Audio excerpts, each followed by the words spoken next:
북한 김정은 국무위원장이 어제 열린 최고인민회의에서 대한민국을 제1의 적대국, 불변의 주적으로 헌법에 명기한다고 말했습니다. 또 남북 간 협력을 위한 기구들도 없앤 것으로 전해졌죠. 이에 앞서서 탄도미사일을 발사한 북한, 이게 고체 연료를 사용한 극초음속 중거리 탄도미사일이었다, 이렇게 주장했습니다. 대체 북한은 요즘에 무슨 생각을 하고 있는 걸까요? 전문가와 얘기해 보겠습니다. 남성욱 고려대 통일외교학부 교수와 함께합니다. 안녕하십니까? 안녕하십니까? 네, 먼저 오늘 들어온 소식부터 얘기해 보겠습니다. 김정은 국무위원장이 최고인민회의 시정연설에서 이렇게 얘기했다는 거예요. 대한민국은 제1의 적대국이다. 불변의 주적으로 간주하도록 교육, 교양 사업을 강화해야 한다. 요걸 이제 헌법에 넣겠다. 이렇게 얘기했다는 겁니다. 이전에도 뭐 대한민국에 대해서 부정적으로, 남한에 대해서 부정적으로 얘기는 했던 것 같은데 이걸 헌법에 명시한다. 요게 좀 다른 포인트인 것 같아요. 네, 김정은 위원장이 이제 최고인민회의 시정연설이라면 우리로 말하면 이제 국회에 들어서 새 연설을 한 거죠. 거기서 이제 강력한 발언을 했는데 그동안에 이제 김정은 위원장이 남측의 지도를 갖다 놓고 이제 막대기로 가리키면서 공격 지점을 얘기한 사례는 여러 차례 있었습니다.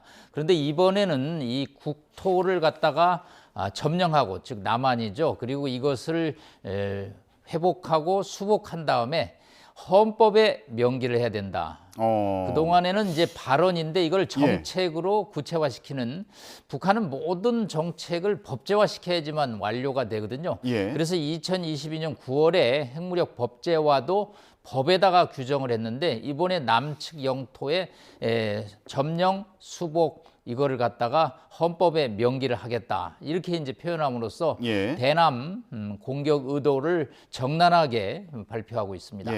전쟁 시에 대한민국을 점령, 평정, 수복하고 영역을 공화국 영역에 편입시키는 문제를 헌법에 반영하는 게 중요하다. 지금 이제 말씀해 주셨던 그 부분인데, 그러면 이게 그냥 뭐 발언에 그치는 게 아니라 헌법에 명기하겠다. 그럼 지금 교수님 설명 들어보면 이에 따른 이후에 조치가 있을 것 같아요. 뭔가 추가적인 조치라든가 추가적인 또 행동이 나설 것 같은데 어떻게 보세요? 네, 우리도 북한을 미수복 영토라고 그럽니다. 그래서 이북 5도 위원회를 두고 우리가 간접적으로 행정을 하죠. 북한 입장에서는 이제 남측을 미수복 영토라고 이제 본격적으로 헌법에 명기를 하겠다는 것이죠. 이런 조항은 없었거든요. 그렇기 때문에 이제 자기들이 미수복한 영토를 회복하기 위한 각종 조치를 취할 수 있다. 그 얘기는 이제 결국은 공격을 하겠다라는 의도를 드러내는 것으로서 헌법의 명기화가 된다면 북한 정책에서 최우선 과제로서 여러 가지 남측을 압박하고 이 영토를 점령하기 위한 조치를 시행할 것으로 보입니다. 그러니까 여기 남한은 수복해야 될 영토다. 그걸 아예 이제 헌법에 적어놓고 명기해놓고 이에 따라서 공격에 나설 수도 있다. 그러니까 도발이 더 자주 이어질 수도 있다. 이런 말씀을 네, 도발에 의해서 이제 점령을 한다는 표현을 썼으니까 과거에 저희가 연평도, 백령도에 대해서 북한이 포격을 가했죠. 이거는 뭐 점령보다도 공격으로 그쳤는데 이제는 포격을 한 다음에 뭐 북한군이 상륙해가지고 점령을 할 수 있다라는 발언을 해석될 수가 있죠. 그리고 비무장지대에다도 9.19 군사합의 사문화에 따라서 포를 쏜 다음에 북한군이 훈련을 한 다음에 남측으로 내려올 수 있다라는, 지난 연말에 전원회의에서 대사변이라는 말을 썼거든요. 대사변하면 우리는 6.25 사변이라는 단어가 연상되죠. 북한이 갑자기 공격을 내려올 수가 있다라는 거죠. 그렇기 때문에 이제는 국방 태세가 과거와 달리 단순히 방어에만 그치는 게 아니라 북한이 내려와서 점령하는 사태까지 시나리오를 생각해서 국방을 관주해야 될 것 같습니다. 이런 상황에서 남북 간의 어떤 협의라든가 뭐 협상을 할 수 있는 기구의 역할도 중요할 텐데 북한에서 그 대남기구 조국평화통일위원회와 금강산 국제관광국을 폐지한다고 밝혔습니다. 앞서서는 대남 라디오 방송 송출도 중단을 한 상황인데 이건 어떤 의미가 있다고 보세요? 네, 일단 남측은 뭐 동족도 아니고 주적이고 제일 주적이기 때문에 민은 물론 관도 다 대화할 필요가 없다라는 것이죠. 물론 북한은 민관이 구분은 되지는 않습니다. 조평통 조국평화통일위원회나 금강산 관광위원회는 과거의 금강산 사업 또 남북 간의 민간 인적 교류를 담당하던 사업들인데 이거를 이제 완전히 기구를 폐쇄해서 예. 외무성 산하로 집어넣고요. 그동안 대남 간첩들이 북한의 난수표 암호를 받아 쓰는데 활용했던 대남 이 방송을 지난 이틀 전부터 중단이 되고 있습니다. 예. 그 얘기는 이제 뭐 우리를 모든 측면에서 적으로 간주하기 때문에 일체 교류 수단을 중단하는 대남 압박이고요. 이런 수단들은 앞으로 4월 10일 총선 또 미국의 11월 7일 대선까지 자신들의 극단적으로 영향력을 행사하겠다라는 그런 압박으로 평가가 되고 있습니다. 네. 뭐 몇몇 전문가들 같은 경우는 이런 상황을 심각하게 보고 있는 것으로 보이는데 미국에서 이런 분석도 나왔다고 합니다. 김정은 위원장의 전쟁 언급이 허세가 아니다. 예. 어떻게 들으셨어요? 네, 로버트 칼린 미 국무부에 근무했던 이제 퇴직한 관료하고요. 예. 지그프리드 해커라고 그래서 미국에서 북한 핵 문제 과학기술자죠.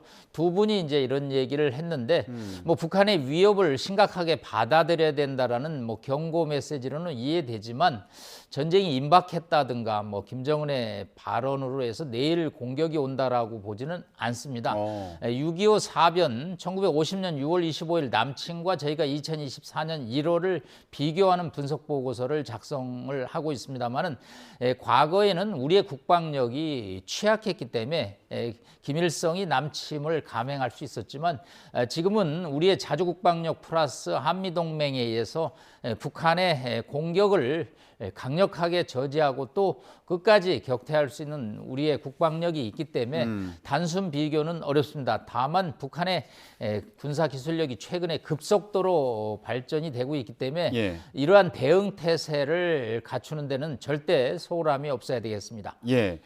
실제로 북한이 최근에 탄도미사일 발사를 했는데 이게 고체 연료를 사용한 극초음속 IRBM, 그러니까 중거리 탄도미사일이다. 이렇게 북한에서 발표를 했습니다. 일단 고체 연료, 극초음속, IRBM. 이게 최근 북한 관련 뉴스에서 다 들어봤던 단어들이거든요. 예, 네, 이게 뭡니까? 네, 거꾸로 제가 설명을 드리겠습니다. 먼저 영어부터 좀 설명을 드리겠습니다. IRBM 이게 뭘까? 네, 인터미디어트라는 중장거리라는 뜻이고요. R은 레인지, 범위가 중장거리, 예. 3,000에서 5,500km까지 간다는 거고요. 뒤에 게 이제 탄도 미사일이라는 뜻입니다. 예. IRBM, 멀리스틱 미사일. 그렇기 때문에 이것은 중장거리 한 3,000에서 5,000km로 날아가는 탄도 미사일이다라는 뜻이고요. 고체 연료를 사용한다는 건 뭘까? 예, 액체 연료를 사용한다는 것은 늘 액체통을 들고 다녀야겠죠. 그러면 액체를 주입하고 또 발사하는데 상당한 시간이 걸리겠죠. 예. 그러나 액체를 고체 상태로 딱 미사일에 장착시켜 놓고 시간을 기다리면 언제든지 발사 버튼만 누르면 공격을 할 수 있죠. 결국은 상대방이 방어 막기가 어려워진다는 것이죠. 예. 우리로서는 이제 팩3나 아니면 또 사드로 이것을 막아야 되는데 여기서 이제 시간에 어려움이 있고요. 극초음속은 또 뭐냐? 이거는 이제 초음속보다도 울트라가 되니까 더 초음속이 되기 때문에 마 10까지 얘기를 합니다. 마 10은 뭘까? 네, 시속 6,000km에 달합니다. 그렇기 때문에 서울에서 평양까지 1분이면 도착하는 아이고. 뭐 서울에서 평양까지 250km 정도 저희가 보니까 예. 뭐 시속 60km니까 1분에 날아온다라는 시나리오가 가능하죠. 또 이 극초음속이 되면 발사한 때는 포물선을 그리지만 일정 부분 날아오른 다음에는 직선으로 날아가고 예. 또 단분리가 된 다음부터는 이게 회전 기동을 합니다. 예. 한마디로 꼬불꼬불 내려오기 때문에 방어가 쉽지 않은 그런 이제 어려움이 있기 때문에 우리의 기존 사드 팩3 방어 체계를 가지고 즉 삼축 체계를 가지고 막을 수 있느냐에 관해서 또 여러 가지 논란이 나올 수밖에 없기 때문에 매우 위협적으로 봅니다. 지난해 이제 ICBM을 고체 연료로 사용했고요. 이제 장거리 미사일이죠. 이번에 이제 중거리 미사일을 고체 연료로 사용함으로써 북한의 단거리, 중거리, 장거리 모든 미사일이 고체 연료를 사용함으로써 우리의 방어 체계의 취약점이 드러날 수밖에 없다라는 걱정이 높아지고 있습니다. 예, 기습 공격이 가능하다. 예, 이렇게 설명해 주셨는데 그러면 서울까지 1분 만에 도달할 수 있는 그 정도의 속도를 낼 수 있는 미사일이다 이렇게 설명해 주셔서 우리나라에도 큰 영향을 미칠 수 있는 그런 미사일로 보이는데 만약에 이 개발에 성공한 거라면 미국에도 영향이 있는 거죠. 네, 당연히 이제 괌, 오키나와 일본은 뭐 당연하고요. 이게 뭐 3,000km에서 4,000km 레인지 범위인데 예. 이게 최대 사거리가 5,500까지 날아가거든요. 그렇기 때문에 뭐 아주 위협적이고 이거는 뭐 서울을 위협하는 것은 단거리 미사일로 충분하기 때문에 예. 이번 조치는 결국은 미국을 압박하는 조치로 저희가 평가가 됩니다. 다만 이런 정도 미사일의 이제 발사 성공 보고 이후면 김정은 위원장이 뭐 김주애와 함께 이 현장을 시찰하는 사진을 내보내야 되는데 그런 것은 아직 내보내지는 않고 있고요. 또 예. 발사 현장 사진도 공개되지는 않고 고체 연료의 다단계 시험이 있었다라는 발표만을 나놓고 있습니다. 예. 다만 뭐 기술이라는 것은 단계적으로 발전하기 때문에 북한의 극초음속 미사일 기술이 급속도로 발전하고 있는 것은 분명해 보입니다. 아, 일부 보도를 보니까 이거 재원에 식별할 수 있는 이동식 발사대를 공개하지 않았다. 이런 내용도 포함이 되어 있더라고요. 그러니까 이런 내용들이 이게 발사가 성공한 거다 단정하기엔 좀 이르다. 이런 근거로 좀 보면 되겠습니까? 네, 일단 뭐 보통 다음 날이나 그 다음 날 김정은 위원장이 이제 김주의 딸과 함께 현장에서 뭐 이렇게 관람하거나 이렇게 뒷짐지고 있는 사진이 나와야지만 그 이동식 발사대를 저희가 확인할 수 있는데 예. 그런 발사대 사진이나 또 재원 같은 것을 구체적으로 수치까지 발표하지는 않고 있기 때문에 예. 저희가 조금 더 지켜봐야긴 하지만 예. 그렇다고 이 북한의 이 미사일을 저희가 허세라고만 보기에는 상황이 조금 심각하다고 볼 수 있겠습니다. 그렇군요.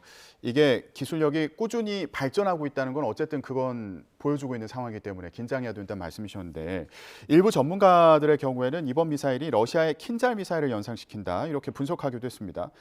러시아와 기술 거래를 하고 있는 상황과 무관하지 않아 보인다 이런 해석들이 나오고 있는데 어떻게 보세요? 네, 악마의 거래라고 저희가 표현을 하고죠. 군사 결탁이고요. 예. 지난해 9월 12일경 김정은이 러시아 보스토치니 우주기지를 방문했습니다. 그 당시 푸틴과 대화를 나누는 것을 보면 러시아의 기술로 자신들이 기술 개발을 가속하고 있는 데 있어서 경의를 표한다라는 그런 표현을 하고 있습니다. 예. 이것은 양측의 거래가 있다라는 거죠. 러시아로부터 우주 항공 기술을 받고 북한은 탄약, 포탄, 지금 우크라이나에서 재고가 바닥내고는 러시아의 미사일 등을 지원함으로써 양측이 기브앤테이크를 정확하게 함으로써 밀월 관계, 군사 결탁이 극심화되고 있는데 북한이 지난해 정찰 위성을 2차례 실패한 다음에 3번째 성공했거든요. 이거 분명히 러시아의 기술 지원을 받았던 것으로 보고요. 당시 성공 기념 사진에 보면 흰 유니폼을 입은 웬 서양 모습의 외국인 기술자가 한 사람이 있습니다. 예. 저희는 그 사람이 러시아 과학기술자로 추정을 하고 있고요. 예. 이 3번째 시험에는 반드시 러시아의 기술 지원이 있었던 것으로 판단이 됩니다. 예. 최선희 외무상이 러시아 방문했는데 푸틴 대통령과도 만날 것으로 보인다 이렇게 전해지고 있습니다. 새해 들어서서 며칠 지나지 않아서 바로 이렇게 러시아를 방문한 이런 상황은 어떻게 해석해야 될까요? 네, 통상적으로 뭐 중국 베이징을 먼저 방문하는 것이 관례였는데 일단 지난해 9월 북러 정상회담의 연장선상이었습니다. 예. 당시 김정은이 러시아 푸틴 대통령을 평양에 초청을 했습니다. 예. 그래서 이제 푸틴이 답방을 하겠다라는 표현을 썼죠. 그러면 이 사람이 언제 올 것이냐? 이번에 최선희 외무상은 친서를 들고 갔을 것입니다. 공식 초청장이죠. 러시아도 여기에 대해서 화답을 했습니다. 왜냐하면 지금 자신들이 가장 필요로 하는 탄약과 포탄 그리고 미사일을 지원받는 평양의 요청을 거부하기는 어려운 상황이죠. 지금 전 세계에서 군사 협력을 하고 있는 나라는 북한이 유일하기 때문에요. 예. 언제 갈 것이냐? 네, 3월로 예상을 하고 있습니다. 3월에 우크라이나 또 러시아의 대선이 있는데 뭐 푸틴은 당선이 100%죠. 그렇기 때문에 비포 애프터 대선 전이냐 후냐가 예측이 될 수 있는데 네. 아무래도 대선이 끝나고 편안하게 평양을 방문해서 군사협력을 더욱 강화하자라는 이야기를 할 것으로 보이기 때문에 예. 이거는 동북아는 물론 세계 평화를 위협하는 악마의 결탁이라고 볼 수 있겠습니다. 예. 국제사회에 미칠 영향이 주목이 되는데 미국에서도 대선을 치르잖아요. 트럼프 전 대통령이 이런 얘기를 했더라고요. 자신이 재임하던 중에 김정은 위원장과 잘 지냈고 우린 안전했다. 이런 취지로 얘기를 했습니다. 미국 대선 결과에 따라서 좀 북한의 전략이 바뀌지 않을까라는 생각도 들고요. 국제 정세는 좀 어떻게 전망하십니까? 저는 트럼프 대통령의 이런 발언 매우 잘못됐다고 생각을 합니다. 이거는 김정은의 사기를 높여줌으로써 김정은의 도발을 자극한다라는 평가를 내렸습니다. 왜냐하면 지난 2017년에 양측이 말폭탄을 한 다음에 2018년 6월에 결국 싱가포르 정상회담, 2019년 2월에 하노이 정상회담이 열렸습니다. 물론 노딜로 끝났습니다만은 미국과 북한 정상회담은 상당히 이례적인 일이라고 볼 수 있겠습니다. 지금 이제 트럼프 후보는 바이든 대통령과 다르다는 것을 차별화하기 위해서 자꾸 김정은을 잘 관리했다 하지만 그 기간 동안에도 북한은 계속적으로 핵물질을 축적하고 미사일 기술을 개발했습니다. 단지 외부로 그것이 사고가 터지지 않았을 뿐 자신이 관리해서 김정은이 무기 개발을 하지 않았다는 논리는 맞지 않습니다. 본인이 이제 이런 논리를 계속한다면 김정은은 올해 미국 대선 레이스에 자신이 개입을 해서 여러 가지 도발을 양상을 하고 또 트럼프는 자기가 집권하면 이런 걸 다 관리할 수 있다는 표현을 씀으로써 국제 평화에 어긋나는 발언이라고 볼 수 있겠습니다. 예, 마지막으로 간단히요. 지금 말씀을 쭉 들어보면 북한의 도발 수위가 앞으로 더 높아질 것으로 예상이 되는 상황인데 어떤 도발이 가능하다고 보시는지 궁금하고요. 우리는 어떻게 대응해야 된다고 보십니까? 네, 일단적으로 9.19 군사합의 사문화에 따라서 비무장지대에서 무력 도발이 예상합니다. 5km로 인해서 포사격 훈련을 못하게 돼 있는데 아마 포사격 훈련을 시행하면서 일단 신형 무인기를 통해서 수도권의 공격이 나오고요. 점령이라는 단어를 쓰기 때문에 서해 이북 5도에 대해서 기습적인 공격과 일시적인 점령으로 한반도에 아주 정세를 엄중하게 끌고 갈 수 있습니다. 이럴 때일수록 우리의 안보 대응 태세를 강화하고 한미동맹에서 북한의 도발이 파멸로 이룰 수 있다는 여러 가지 위력을 보여줘서 1차적으로 4월 10일 총선까지 한반도를 안정적으로 관리해야 되는 과제를 안게 생겼습니다. 예, 알겠습니다. 북한의 움직임을 주시해 봐야 될 것 같습니다. 네, 지금까지 남성욱 고려대 통일외교학부 교수였습니다. 고맙습니다. 감사합니다.